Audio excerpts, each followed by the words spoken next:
Revenge. That's all I can say. Revenge. It may not be sweet, but still, I'll take it.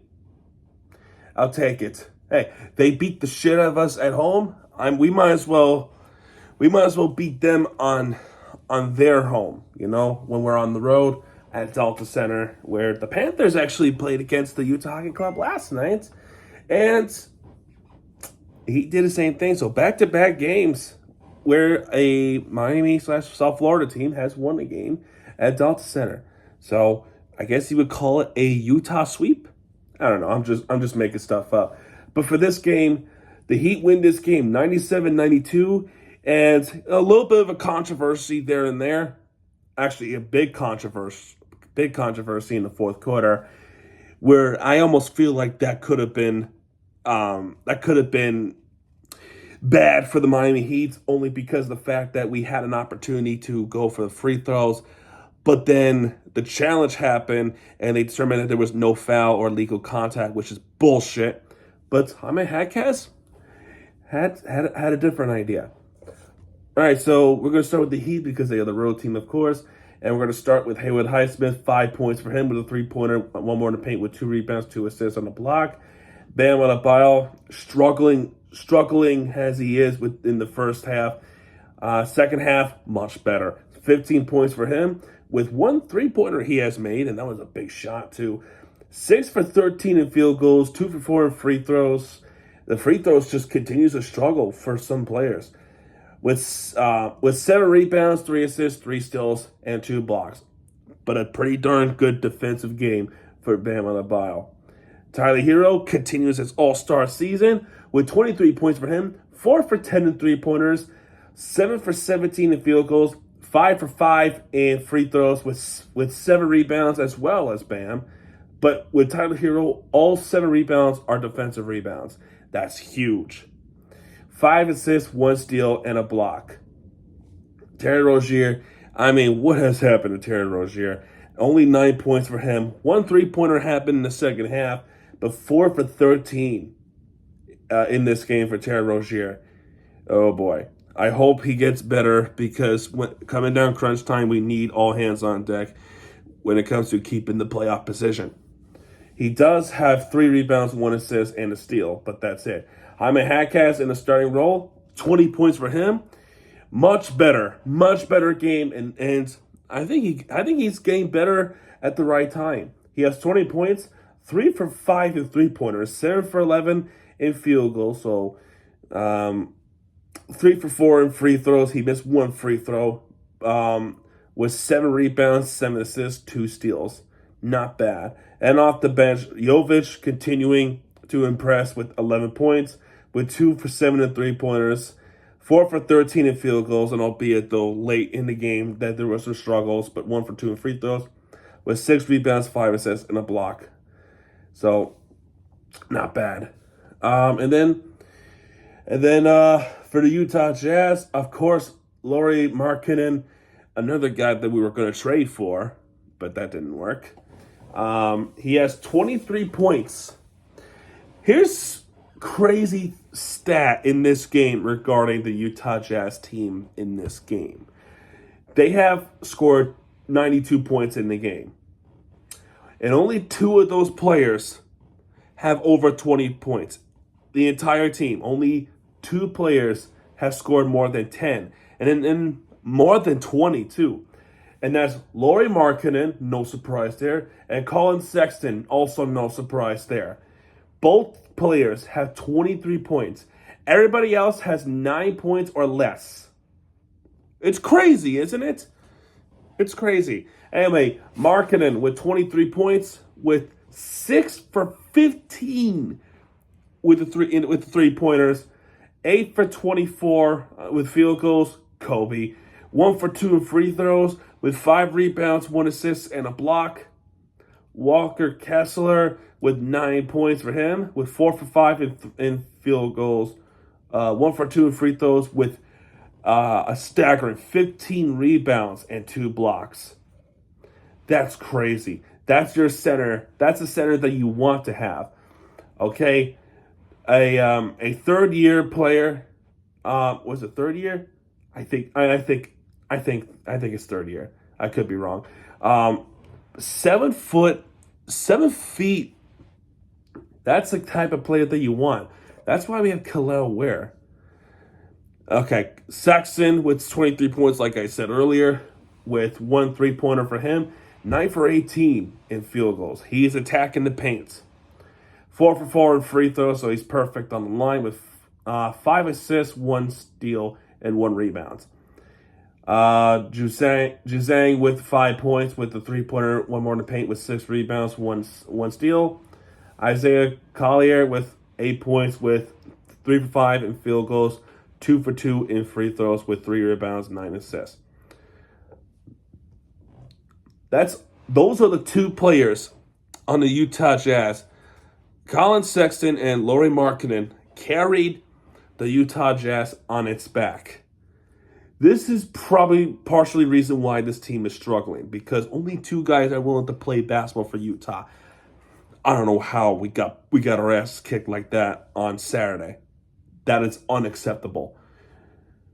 So, to start off the game with the 3-pointer by Jaime Jaquez, and then Utah went on a run with Lauri Markkanen and Colin Sexton. Tyler Herro does get the 3-point foul. He makes all 3 free throws. But Collier, Sexton are just making shots in. Literally, those are the only things that are happening with them. Tyler Herro with the 3-pointer. And each time we hit the 3, they make a 3. Not kidding. Tyler Herro makes a 3. Lauri Markkanen with a 3. Haywood Highsmith, he made a 3, like I said earlier. But then Lauri Markkanen with the dunk. But Jovic makes a 3. So 3-pointers are clicking. 3-pointers are clicking for the Miami Heat in the first quarter. But the Heat are outscored by the Jazz 27-20 in the first quarter. So not the way that you want to start off the game, really. In the second quarter, though, it starts off with the Alec Burks 3-pointer. He does make that shot. Free throws just continue to struggle for the Miami Heat. It really is. Either the 1 for 2 or 0 for 2. It's mostly the 1 for 2. And that's with Bam, Jovic, Jaquez. Not Herro, because, like I said, he had that 3-point foul. He has converted all of them.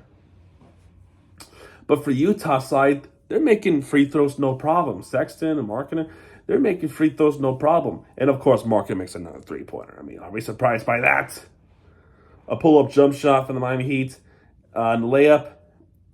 And then the Miami Heat kind of went on a run. Tyler Herro ties the game with a 3-pointer to make it 34-34. And then Kel'el Ware with a really nice alley-oop dunk that would tie it up as well, because Sexton would make a shot.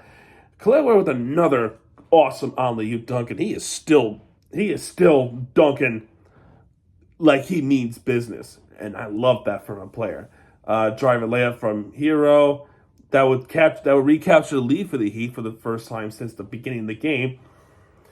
But Walker Kessler would make an alley-oop layup that would put the Jazz back on top, but not for long, though, because Jovic with the 3-pointer to make it 41-39, followed up by a dunk, a really awesome, I'll say this with Jaquez, a really beautiful dunk. His game is improving once more. 43-39 with an amazing dunk from Jaime Jaquez. Sexton, of course, with the shots. But Alec Burks, a buzz beater of a 3-pointer for him. I know there was not sex. Oh, wow, excuse me. 2/10 of the second left on the clock. Don't mind what I said. I'm sorry. But the clock hit 0 after that shot, after the inbound. So, what a shot by Alec Burks. Wow, what did I just say? Third quarter, leading 46-41. The Heat came out strong with the Jaquez shot. Kessler with the dunk. Bam with the pull-up shot. And another jumper. The Heat start off pretty good to make it 54-45 game, and then eventually 56-45 game. So awesome start in the third quarter for the Miami Heat. Things are looking like the way that they should. And then Juzang with the three-pointer. And then, of course, Markkanen makes more three-pointers. What was 56-45 to 56-54 very quickly. So then Rozier with the driving layup. He finally gets his first points of the game, I believe. Sexton would make a driving layup. Collier with the two-point shot and Bam with the three-pointer. That's a big shot by Bam, which was awesome. But guess who? Lauri Markkanen with the three-pointer. Yay. And then Patty Mills. Remember Patty Mills? I remember Patty Mills. The question is, do you? Yeah, that's his first points of the game. His three-pointer. And all of a sudden now he's starting to be more involved in this game. But don't worry, Jaime Jaquez to the rescue with the three-pointer. It started off, like I said, very well for the Miami Heat in the third quarter. But yet the Heat were outscored 29-22. Make it make sense. Chloe Ware with the two-point shot, which was pretty cool. Driving layup is Jaquez. Filipowski with the shot in, that ties it up. And then Collier with the driving layup that would end the third quarter 70-68 Jazz lead. And the fourth quarter was pretty tight. Even though the Heat outscored them 29-22, this was still a tough quarter. And it starts off with a foul and a challenge by the Utah Jazz. So basically, Terry Rozier has the basketball. He was going to drive in for a layup. The issue with that is he was fouled, or so we thought. Utah challenged it. But the thing is with this challenge is I didn't realize this when I was watching until it was pointed out after. And the referees were making the conversation to the fans, making an announcement that this is what happened, X, Y, and Z. So it looked like Rozier was fouled, but they didn't call it that. It said whatever happened was the ball got loose, seemingly from the contact when the ball went out of bounds. However, there was also a situation where the ball was also gone to the hoop, and somebody on the Utah side touched it as the ball was coming back from the backboard. So Utah wins the challenge. However, what I just said is important because there's a rule where if the ball was ricocheted off the backboard on any case, or getting close to the backboard, or getting close when the basketball is going to go down the hoop, that's a goaltending. And I don't think Utah was aware of what could come down with it. So Rozier probably should have been on the free throw line, but he was awarded 2 points. So Utah wins the challenge, but also lose the challenge too, because that actually hurts them. That actually hurts Utah with that challenge because they detected a goaltending violation on Utah with Eubanks. Call it a bizarre sequence, but it worked out. It worked out okay for the Miami Heat in this case. And of course, Patty Mills with the jumper, yeah.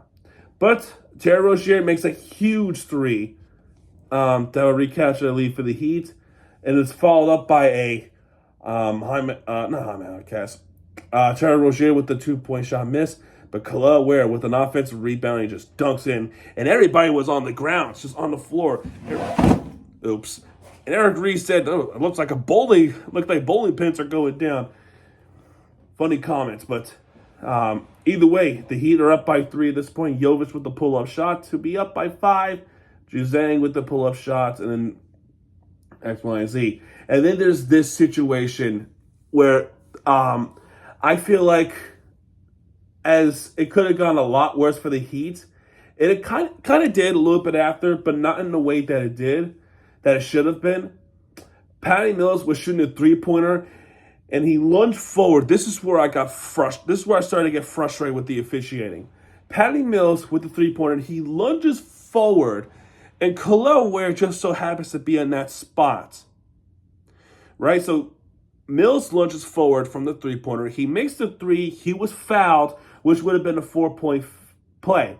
However, as he lunges forward, he did not land. He was not able to land, which is very bad because there is a rule where if you're not given an opportunity to land from the foul, from the shooting, where if it's an inbound in the paint or in the 3-point line, that's a flagrant one. That's a flagrant foul type 1. And it determined that Kel'el Ware did not get out of the way and did not give Patty Mills an opportunity to land. He was guilty of a flagrant foul type 1. But what my question is, if that's the case, wouldn't that be the case where he's trying to come down? Because Patty Mills was clearly lunging forward that shot. He really was. Go watch the play, go watch the shots, and you'll see that his jump in motion was going forward. And that's where Kel'el Ware's is. I don't know. I just don't understand that. I don't like it. It could have gone a whole lot worse for the Miami Heat. It could have been a 5-point play.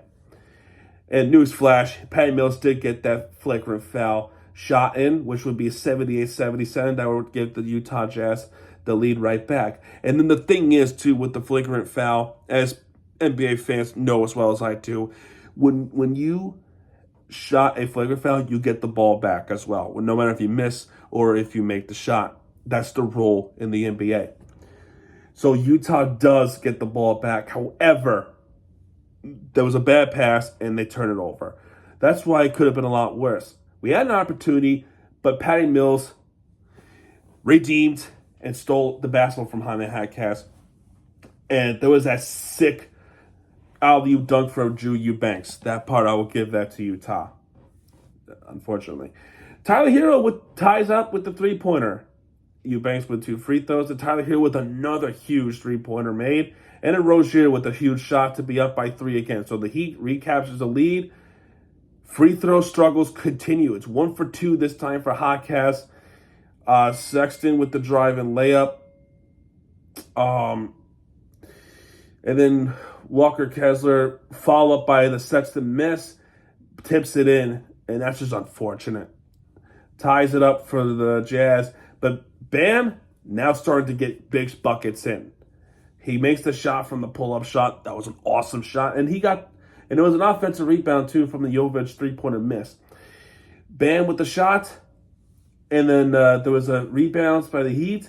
And then Bam with another shot, which was huge. Collier with the drive and layup. And then this is where I feel like a controversial thing happened in this one. So, Jaime Jaquez was fouled driving into the paint. He was fouled. Clearly he was fouled. What pissed me off about this is that the Utah Jazz was able to challenge this. Okay? They were looking at to see if there was actual contact to Jaime Jaquez. But two things. One, a play like that, foul's been called a lot. If it's against the Heat, let's say if that type of thing happened to the Heat, right? Where the same foul where he lunges forward, he bumps off, and he tries to get that shot. You know what would happen? They would have said that's clean, that are not clean. That's a foul. That's a foul on the Heat. Then they go on the line anyway. The same thing happened in this situation against Jaquez. There was clearly contact. I don't care if it was a bump off or something like that. If you initiated contact, if that was the Heat, that would have been a foul. But this is the Jazz that we're talking about. They were called for a foul initially. However, Utah challenged it. And they determined that for some reason, that was not a foul. Like I said, two things. One, there was clearly contact on that foul. There was clear contact to Jaquez. There was clear and obvious contact to Jaquez. Number two, and this is where I get really upset. And I'm not kidding when I said this. The referees have already delivered the basketball to Hawkes. The ball was released off the referee's hands. Okay, I'm not trying to sound weird. Okay, it was already released to Hawkes. The ball was bounced towards Hawkes, and then that's when they challenged it. So by rule, when the ball was delivered, you can't challenge it. The play is dead. How the hell could Utah still challenge it? That's beyond me. So that's why I feel like that's controversial, because a play like this, if this was against the Heat, I guarantee you that they would not have allowed to challenge that anyway. And even if they did, they would have said it's still a foul. I promise you that's going to happen. And it's probably going to happen at some point this season. It's just so bullshit. So Utah, needless to say, they win the challenge, which is bullshit because one, there was clearly contact, so they should have lost the challenge, and B, the referees already delivered the basketball to Jaime Hawkes on a free throw line. So what the hell? This is ridiculous. It could have gone a whole lot worse for the Miami Heat. I swear to you, the reason why it didn't is even though Hawkes was going to be on the free throw lines, here's what wound up happening. Jump ball, Bam would win that. Jovic gains possession, and Hawkes has the basketball. Now, instead of doing 2 points, he went for the three-pointer, and he nails that three-pointer. And that is where I got excited again, as sure as most people were. I guess it worked out. I guess it worked out in the end. But I would have loved to have those 2 free throws anyway. Either way, Markkanen missed the three-pointer. And then there was a Jaime Hawkes miss, but Jaime Hawkes got his own rebound. So that winds down the clock more. Hero was fouled. He makes both free throws. Markkanen with the dunk. And then there was a foul on Rozier. Sexton with both free throws. Jaime Hawkes would be fouled by Walker Kessler. And the game is in his shoulders again to get those free throws in. Did he? This time he did. He makes both free throws. Markkanen missed a 3. I'm surprised Utah didn't call a timeout to advance the ball. I'm really surprised they didn't do that. But Markkanen missed the three-pointer, and it's Tyler Hero with the rebound, and that's it. Final score in this game is 97-92 Miami Heat at Delta Center. So the Heat got the payback. I would love it was an absolute massacre like they did against us, to be honest with you. But I'll take it. A win is a win. I'll take this one. Flagrant fouls, yeah. We don't want to discuss that no more. It was with Khalil Ware. Our largest lead was 11. Their largest lead was 10. Both teams even out with 49 rebounds. And the difference here for the Miami Heat, I believe, is the three-pointers, okay? Because both teams with 36 field goals made. Actually, that's not true. Miami Heat with 36 out of 91. The Jazz with 33 field goals made. So I was off by 3 numbers. But they both have a field goal percentage of 39%. Three-pointers were a clear difference. 14 out of 50, which he shot a lot of three-pointers. That's what I don't like. You have to attack the paint. I don't care if you have a solid 3-point team, even though I don't feel like we do. You need to attack the paint. Put up some action. Bam is dunking the basketball. Khalil Ware is dunking the basketball. This is the problem with today's NBA. Part of the problem is that they're taking too many three-pointers. That's part of the reason why a lot of people are not watching the NBA no more. Okay, that's bad. 11 for 36 for Utah. We have a 28% three-point percentage. They have 30.6%. Free throws, clearly Utah's favor. 15 out of 17, 11 for 15 for the Miami Heat. 26 assists for Miami, 20 for Utah. 10 steals for Miami. Utah with 9, so we have one more steal than they do. Both teams with 7 blocks. So that's something else regarding the defense. Alrighty, well, that's gonna do it for this one. Our next game for the Miami Heat is on Saturday, 10 p.m.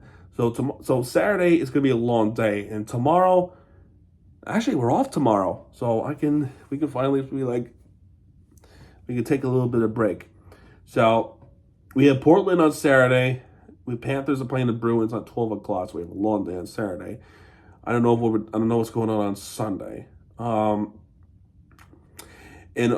also too, I don't know what's going to happen on Monday and Wednesday, because at this time in recording, Los Angeles is going through a fire problem, a pretty bad wildfires that's happening at Palisades area in Los Angeles. In fact, some of the games in some leagues had to be postponed. The LA Kings game had to be postponed. And I also heard that the Lakers game with Charlotte has also been postponed because of the fire that's been happening. And I also heard that, I don't know if it's true or not, but the LA Rams playoff game has been relocated to Glendale, to Arizona. That's how bad this fire is. This is not a normal fire. I don't know what caused it. It could be that the area itself has been historically dry because not too much rain that happened, or some asshole set it off. I don't know. But I'm praying for Los Angeles, for their safety, for everything, which is why I'm not sure what's going to happen on Monday and Wednesday. I don't know if the fire will be contained by then. Who knows if the games will even be on time with the Heat and the Clippers and the Lakers. I just don't have an answer. Nobody has the answer for it. It's still days away, and I'm hoping that the fire is contained by then, for their sake as well, for LA's sake, but also for everybody else who wants to play the games. You know, I'm just worried about Los Angeles, not because the game's being played, but for everybody. You know, for everybody who, let's just end it there. All right, that's going to do it for this one. If you like this video, hit the like button, subscribe for content, because Miami TVG guys are back. And when he does, he'll be right there with the free entertainment you deserve. All right, Miami TVG, signing off, folks, and I'll see you guys Saturday. Good night, everybody.